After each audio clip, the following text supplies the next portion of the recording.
we welcome you to the Divine Connection. Divya संबंध के इस कार्यक्रम में आप लोगों का स्वागत है। It is our joy to share with you from God's Word, which is the Bible. मैं बहुत ही खुश हूं क्योंकि आज के दिन मैं आप लोगों के बीच में परमेश्वर के वचन पवित्र बाइबल से कहना चाहता हूं। We believe that when you have connection with God through the Word that He has given to us, our life will change. जब आप लोगों का रिश्ता संबंध परमेश्वर का वचन की ओर से प्रभु के साथ है तो वह अच्छा है। Can connect with God in so many different ways. बहुत तरीके के द्वारा आप प्रभु के साथ जुड़ सकते हैं, आपका जीवन बदल You जाएगा। can pray to Him if you believe Him and ask Him. He is there to help you. So in that way you can have connection with God. देखिए, आप लोग परमेश्वर के ऊपर विश्वास रख सकते हैं और ऐसे एक तरीका है प्रभु के साथ जुड़ने के लिए। Again, as I told you, when you read the Word of God, He speaks to you from His Word. मैंने पहले से कहा था कि आप लोग परमेश्वर का वचन पढ़िए तो परमेश्वर उसके द्वारा आप लोगों से बातें करेंगे। But the primary idea is when you are connected with God, He guides you because He is the one who created you. जब आप परमेश्वर के साथ जुड़ जाते हैं तो आप लोगों के लिए एक अच्छा मार्गदर्शक वे आप लोगों को दिखाते If हैं। you've been watching our program quite recently, you would have observed that we've been talking about the parables of Jesus Christ. कुछ ही दिनों से हम परमेश्वर यीशु मसीह के दृष्टांतों के बारे में बोल रहे हैं। Oh, we've seen many parables. हमने बहुत सारे दृष्टांतों को देखा है। Today, I want to take a diversion. लेकिन आज मैं और किसी मार्ग की ओर ले जाना चाहता हूँ। Simply because March 8th is celebrated as the Women's Day. मार्च 8वां तारीख जो है महिलाओं का दिन माना जाता है। You know, not just in India, all around the globe, this day is remembered as Women's Day. हमारे भारत देश में ही नहीं बल्कि सारे विदेशों में जो है ये अंतर्राष्ट्रीय महिलाओं का दिन माना जाता है। So if you are a woman watching this program, you be glad and rejoice because you have a day to celebrate. अगर इस कार्यक्रम को कोई महिलाएं देख रही हैं तो ये आप लोगों के लिए एक विशेष कार्यक्रम है। And this program is for you specially.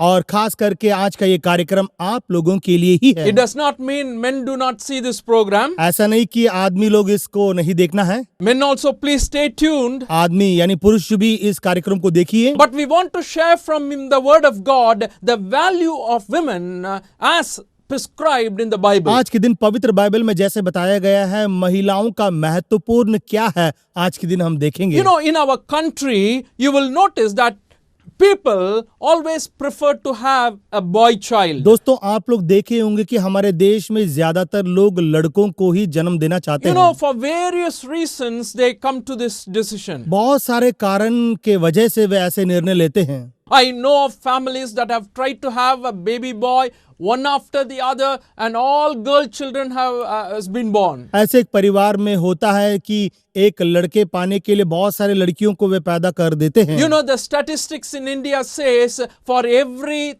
1,000 men living in India, there are only 930 girls are living. देखिए, भारत देश के एक स्ट्रेटेजी ऐसे बताता है कि हर एक हजार बच्चों के बीच में 930 लड़कियां हैं। So when you look at our country, India, basically, you will notice that women are treated well in some cases, but at the same time, there are a lot of things that are going on against women. देखिए, अगर आप लोग हमारे भारत देश के विषय में देखेंगे तो ज्यादातर महिलाओं को सताव की मार्गों की ओर जाना पड़ता है। When you read the newspapers, when you watch television, everywhere you will find many atrocities against women are being carried out in our nation. जब आप लोग जो हैं यानी टेलीविजन को देखेंगे नहीं तो समाचार पत्र को पढ़ेंगे तो ज्यादातर महिलाओं के विरुद्ध जो भी है वह सब हम देख सकते हैं। They are easily raped, they are murdered and so many wrong things are going on. महिलाओं के विरुद्ध बहुत बुरे कार्य किए जाते हैं, उनकी हत्या भी की जाती है। Also, on a general note, if you observed on a daily laborer's wages, women are paid less than men. ज्यादातर दोस्तों अगर आप लोग देखेंगे तो हर रोज की मजदूरी में भी महिलाओं को कम मजदूरी दी जाती है। So what we are looking at is, though we talk about gender equality in our country, this is something we need to move forward in a much more faster pace. देखिए दोस्तों, हमारे देश में स्त्री पुरुष के विषय में ऐसे समानता के बारे में बातें करने से भी ये एक महत्वपूर्ण विषय है जिसे हमें आगे बढ़ाना You है। know, a lot of people have spoken about this. Even Tamil poets have made poems. They have written poems about freedom that should be given for women. बहुत सारे लोगों ने इसके बारे में बातें तो किया है, लेकिन विशेष तरह से तमिल लेखक लोगों ने जो है इसके बारे में कुछ कविताएं भी लिखी In the हैं। ancient days, you will notice that in our own state, they were not sent to schools. प्राचीन कालों में अगर आप लोगों ने देखा होगा, नहीं तो पढ़ा होगा कि महिलाओं को स्कूल पर भेजा नहीं जाता था। They were only made to kind of cook the food and take care of the family, take care of the husband and children. महिलाएं यानी जो स्त्री लोग हैं उनको घर में रहना पड़ता है और घर का भोजन बनाना, घर का काम देखना होता है। But now things have changed. लेकिन आज के दिन सब कुछ बदल गया है। A lot of changes have taken place. बहुत सारे परिवर्तन आ गए But हैं। when you look at the Bible, do you believe or do you think that God created women or woman less than man? पवित्र बाइबल को पढ़ते समय क्या आप लोग सोचेंगे कि परमेश्वर ने महिलाओं को पुरुष से नीचे सृष्टि किया है? When you look at the word of God, it provides great insights into the purpose and nature of woman. जब आप लोग पवित्र बाइबल को पढ़ेंगे तो महिलाओं की सृष्टि और उनका गुण के बारे में ज्यादा बताई गई है। So many religions don't allow women to exercise their freedom. अधिकतर धर्मों में जो है महिलाओं को आगे आने नहीं देते हैं। But in this program, I want to share about how God of the Bible, the God who created heavens and the earth, has allowed and in what ways He honored them. लेकिन आज के हमारे इस कार्यक्रम में परमेश्वर ने जिन्होंने आकाश और पृथ्वी को सृष्टि किया है, उन्होंने महिलाओं का महत्वपूर्ण कैसे दिया है देखेंगे। When you look at the very first book of the Bible, it is called Genesis, chapter 1, you will find God creating man and woman in His own image. दोस्तों, आप लोग पवित्र बाइबल का पहला अध्याय उत्पत्ति में अगर आप लोग देखेंगे तो परमेश्वर ने स्त्री और पुरुष को अपने स्वरूप में सृष्टि किया है। In Genesis 1:26 it says like this, Then God said, Let us make man in our image, in our likeness, and let them rule over the fish of the sea, and the birds of the air, over the livestock, over all the earth, and over all the creatures that move along the ground. उत्पत्ति अध्याय 1:26 में लिखा है, फिर परमेश्वर ने कहा, हम मनुष्य को अपने स्वरूप के अनुसार अपनी समानता में बनाएं और वे समुद्र की मछलियों और आकाश के पक्षियों और घरेलू पशु और सारी पृथ्वी पर और सब रंगने वाले जंतुओं पर जो पृथ्वी पर रंगते हैं अधिकार रखें। In the 27th verse, again, it is written very, very clearly, God created man in His own image. In the image of God He created him. Male and female He created them. वचन 27, तब परमेश्वर ने मनुष्य को अपने स्वरूप के अनुसार उत्पन्न किया, अपने ही स्वरूप के अनुसार परमेश्वर ने उसको उत्पन्न किया, नर और नारी करके उसको मनुष्य की सृष्टि की। I think many people won't have this problem that women are also a creation of God. बहुत सारे लोग ऐसे नहीं सोचते हैं कि परमेश्वर के सृष्टियों में से महिलाएं भी एक हैं। And the Bible very, very clearly says that when God saw Adam, He felt that it is not good for him to be alone. परमेश्वर ने सोचा कि आदम के विषय में कि वह अकेले रहना अच्छा नहीं है। He needed a companion according to God's view, God's perception. So he needed an equal companion. परमेश्वर के उद्देश्य के अनुसार उन्होंने सोचा कि उसके लिए एक जीवन के लिए सही साथी चाहिए। That is why God created woman. इसलिए परमेश्वर ने महिला का सृष्टि किया। So as you celebrate Women's Day, please note that it is God's plan and it is in the Word of God that is clearly written that you are created by God in His own image. जब आप लोग आज के दिन महिलाओं का दिन मनाते हैं तो आप लोग सोचो कि आप लोग परमेश्वर के इच्छा के अनुसार ही परमेश्वर के द्वारा एक सृष्टि किए गए हैं। So Christianity or the Bible presents a different view of women. ईसाइयां और जो है मसीह के लोग जो है पवित्र बाइबल के अनुसार महिलाओं को विशेष समझते हैं। It says women are equal to men. वे कहते हैं कि पुरुष के समान है स्त्री। They are also created in the image of God. वे भी परमेश्वर के स्वरूप में सृष्टि किए गए हैं। They are also people who are going to inherit eternal kingdom. और उनको भी अनंत जीवन मिलने वाला है। Apostle Paul writes so clearly in Galatians chapter 3 verses 28, he says, there is neither Jew nor Greek, slave nor free, male nor female, for you are all one in Christ Jesus. गलातियों अध्याय 3 वचन 28 में लिखा है, अब ना कोई यहूदी रहा और ना यूनानी, ना कोई दास ना स्वतंत्र, ना कोई नर ना नारी, क्योंकि तुम सब मसीह यीशु में एक हो। Therefore, that distinction is ruled out in the Bible. देखिए, ऐसा कोई भी पक्षपात नहीं है, ये सब दूर हटाया गया है। But each of us have different roles to play. देखिए, हर एक एक के लिए एक एक काम दिया गया है, Man has a different role in the family. और परिवार में आदमी का एक अच्छा काम होता है, Women has a different role in the family. और महिलाओं का एक अलग किस्म का काम होता है परिवार में। So socially also, when you look up, each of the genders have their own roles and purposes. देखिए, ज्यादातर समाज में देखेंगे तो हर एक एक के लिए एक एक जिम्मेदारी दी जाती है, But what we are talking about here is, in the sight of God, they are equal. परमेश्वर के नजरों में सभी लोग एक ही समान हैं। So do you think like that? Are you feeling happy? Are you rejoicing because you are created in the image of God? परमेश्वर के स्वरूप में आप लोग सृष्टि होने के कारण क्या आप लोग बहुत ही आनंदित हो क्या? Please understand, God has a definite purpose for you. कृपया समझ लीजिए कि आप लोगों के विषय में परमेश्वर का एक बहुत बड़ा सा उद्देश्य है। Women, you are equally important as men in the sight of God. देखिए, महिलाएं भी पुरुष के समान प्रभु के नजरों में एक ही समान हैं। How do you know? आप कैसे जानते हो? Oh, not just the way we are created, but when you look at the Bible, many things that women did really proves that they are equal in the sight of God, and God used them mightily.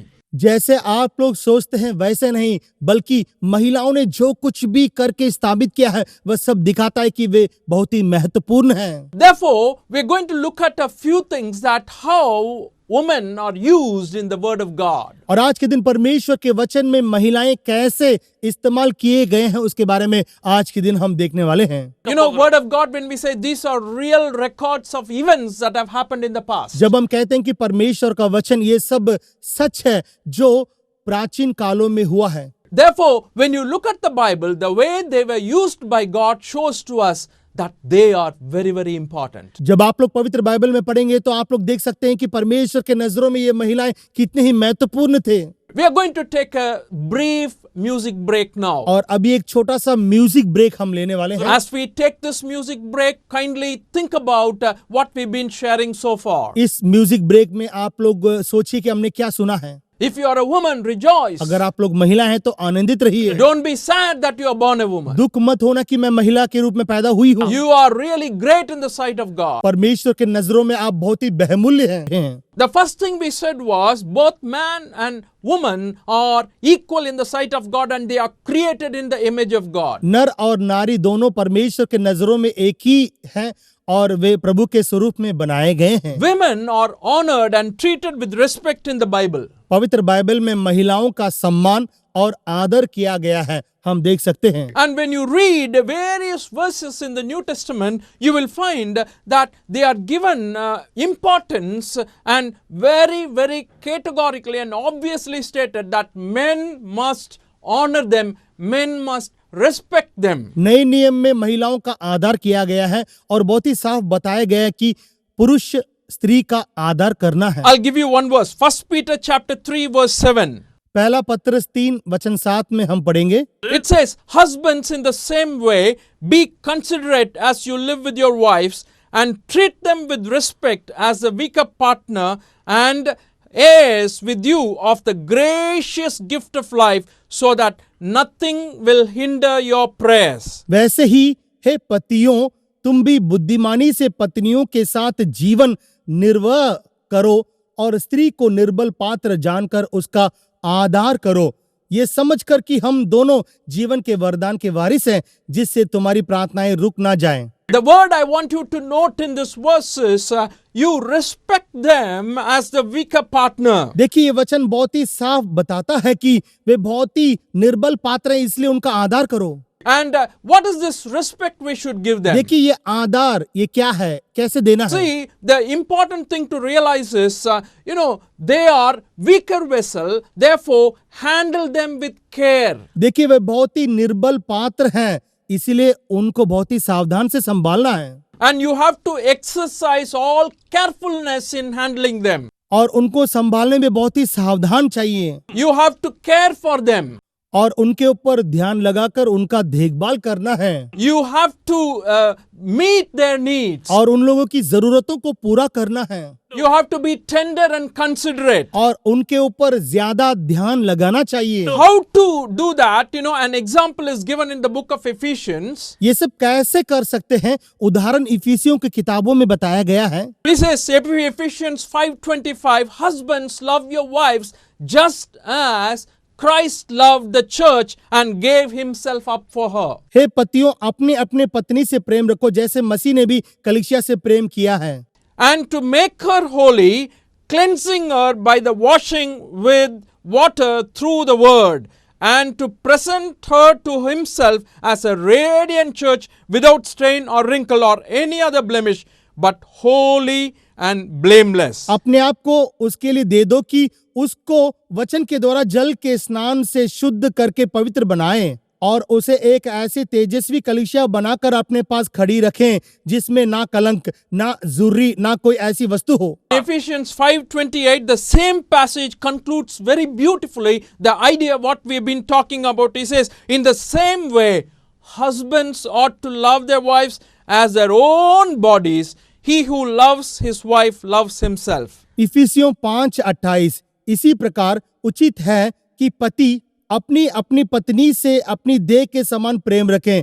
जो अपनी पत्नी से प्रेम रखता है वह अपने आप से प्रेम रखता है। Therefore, how to care for them, honor them and respect them. That is what biblical command for all people, all men, especially when they deal with women. देखिए उन लोगों का देखभाल कैसे करना चाहिए, उनका सम्मान करो, आदर करो। पवित्र बाइबल भी हमको यही सिखाता है। And Bible says very clearly, it is good to find a wife. देखिए एक अच्छे स्त्री को पहचान लेना, ढूंढ लेना बहुत ही अच्छी बात है। अपनी पत्नी को पहचानना अच्छी बात है। And Proverbs 12:4 says, a wife of a noble character is her husband's crown, but a disgraceful wife is like decay in his bones. नीति वचन 12:4 बली स्त्री अपने पति का मुकुट है, परंतु जो लज्जा के काम करती वह मानो उसकी हड्डियों के सड़ने का कारण होती है। Therefore, a noble character, a woman with noble character, Bible says, respect them, honor them and care for them. देखिए जो बली है, जो बली स्त्री है, उसका आदर करो। पवित्र बाइबल कहते हैं कि वह स्त्री का सम्मान करो। Bible never put them down in any way, as many cultures do. पवित्र बाइबल कभी भी महिलाओं को नीचे नहीं करता है दूसरे धर्मों के जैसे। And secondly, I want to share with you that many women assisted Jesus in his ministry. दूसरा कार्य मैं आप लोगों के सामने कहना चाहता हूं कि बहुत सारी महिलाओं ने प्रभु यीशु मसीह के सेवा में उन्होंने साथ दिया Now, है। it is very, very interesting to see how they served with Jesus Christ, with all their abilities and with all their hard work. These women were with Jesus, caring for people, helping people, at the same time assisting Jesus with their hard work. देखिए हम देख सकते हैं कि ये महिलाएं पूरे समय अपने घर के काम भी करती थी और प्रभु यीशु मसीह के सेवा में भी लगे हुए थे। Luke 8th chapter begins in a very, very interesting manner. लूका अध्याय 8 बहुत ही अच्छा शुरुआत से आरंभ होता है। After this, Jesus traveled about from one town and village to another, proclaiming the good news of the kingdom of God. The 12 were with him, and also some women who had been cured of evil spirits and diseases, Mary Magdalene, from whom 7 demons had come out, Joanna, his wife Chuza, and the manager of Herod's household, Susanna, and many others. These women were helping to support them out of their own means. यीशु मसीह इसके बाद वह नगर नगर और गांव गांव प्रचार करता हुआ और परमेश्वर के राज्य का सुसमाचार सुनाता हुआ फिरने लगा, और वे 12 उसके साथ थे, और कितनी स्त्रियां भी जो दुष्ट आत्माओं से और बीमारियों से छुड़ाई गई थी, और वे ये हैं मरियम जो मगदलीन कहलाती थी, जिसमें 7 दुष्ट आत्माएं निकली थी।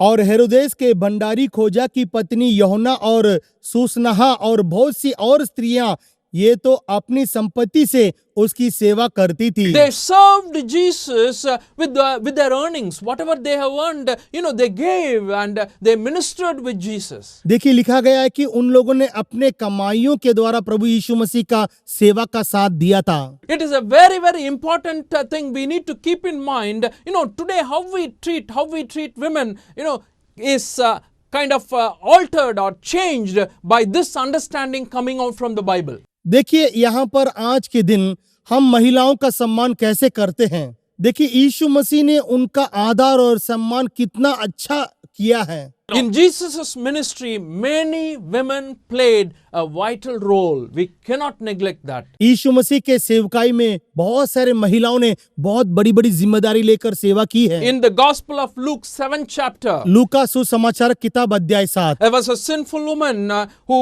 entered into Simon's house also as Jesus was invited to his house. एक पापी स्त्री जो साइमन के घर में थी जब प्रभु यीशु मसीह का निमंत्रण किया गया था। When Jesus was there, this woman poured out a very, very expensive perfume and started wiping the feet of Jesus with her hair. देखिए, यीशु मसीह वहां रहते समय उसने एक बहुमूल्य औषध को लेकर आकर उनके चरणों पर डालकर अपने बालों से साफ करने लगी।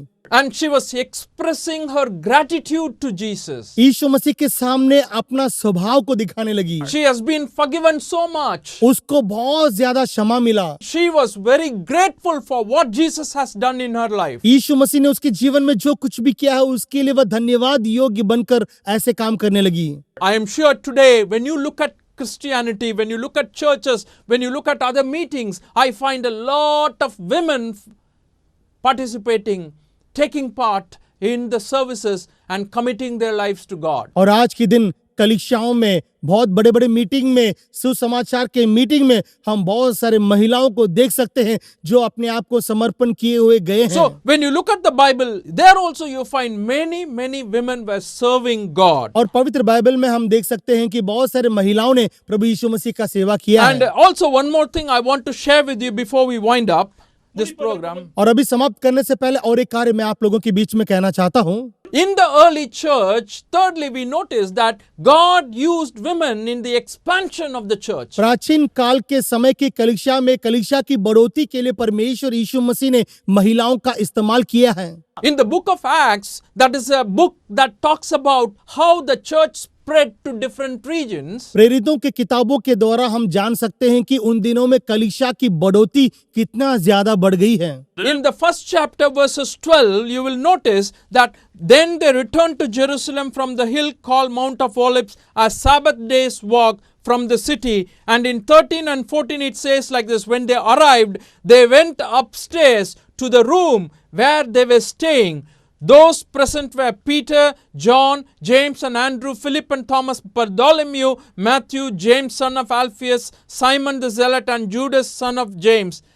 14th verse says, they all joined together constantly in prayer along with the women and Mary, the mother of Jesus, and with his brothers. प्रेरितों 1 वचन 12, 13, 14। तब वे जैतून नाम के पहाड़ से जो यरूशलेम के निकट एक सबत के दिन की दूरी पर है यरूशलेम को लौटे, और जब वहां पहुंचे तो वे उस अटारी पर गए जहां पतरस और यूहन्ना और याकूब और अंद्रियास और फिलिपुस और तोमा और बतुलिमुस और मत्ती और अल्फाई का पुत्र याकूब और शैमोन जेतोलेस और याकूब का पुत्र यहूदा रहते थे। ये सब कई स्त्रियों और यीशु की माता मरियम और उसके भाइयों के साथ एक चित होकर प्रार्थना में लगे रहे। We're waiting for the church to begin on the day of Pentecost. पेंतेकोस्त के दिन में कलीसिया शुरू होने के इंतजार में लगे हुए थे। There itself, the women were also gathering, they were praying. और उस जगह में सभी स्त्रियां इकट्ठा होकर प्रार्थना में लगे हुए थे। From that time onwards, throughout the book of Acts, you will find a lot of incidents in the 9th chapter, 12th chapter, 16th chapter. Continuously, so many women were instrumental in taking the gospel to different parts. उस समय से लेकर अध्याय 9, 12, 16 इन सभी में देख सकते हैं कि बहुत सारी महिलाएं सेवा में लगी हुई थी, प्रार्थना में लगे हुए थे। I just want to close with this. और इसी के साथ मैं खत्म करना चाहता If you're हूँ। a woman, God is wanting to use you. अगर आप एक महिला हैं, देख रहे हैं, तो मैं कहना चाहता हूँ कि परमेश्वर आपको इस्तेमाल करना चाहते हैं। If you think or if you have kept yourself away because you are a woman, oh, change it. Jesus is wanting to use you. आप एक महिला होने के कारण आपने अपने आप को दूर करके रखा है, ऐसे मत करो और ध्यान दो कि परमेश्वर आपको इस्तेमाल करना चाहते हैं। And it is His will, it is His purpose to use you. देखिए, परमेश्वर आपको इस्तेमाल करना ये प्रभु यीशु मसीह का उद्देश्य है। Definitely 21st century has changed a lot with regard to how women are considered equal to men. 21वें जमाने में सब कुछ बदल गया है, स्त्री और पुरुष एक ही समान हैं। But I can honestly tell you, the Word of God or the Bible has to do a lot with this change you are observing today. लेकिन आज के दिन मैं बहुत ही सच कहता हूँ, पवित्र बाइबल के द्वारा आप लोगों का जीवन बहुत ही बदल सकता है Thank God for that. और उसके लिए धन्यवाद देना चाहिए। Thank God for the Bible. और ये पवित्र बाइबल के लिए मैं धन्यवाद देता हूँ। Thank God for Jesus Christ. यीशु मसीह के लिए मैं धन्यवाद देता हूँ, Because He can change your life. वे आप लोगों के जीवन को बदल सकते हैं। As we conclude again, copy down our addresses and phone numbers and feel free to contact us for any prayer needs. आप लोगों की प्रार्थना विनती चाहे कुछ भी हो, आप लोग हमको बुलाइए, हम आपके लिए प्रार्थना करेंगे। हमारे पता और फोन नंबर्स को ले लीजिए। May God bless you and your family today. और आज के दिन परमेश्वर आपको और आपके परिवार को आशीष करेंगे।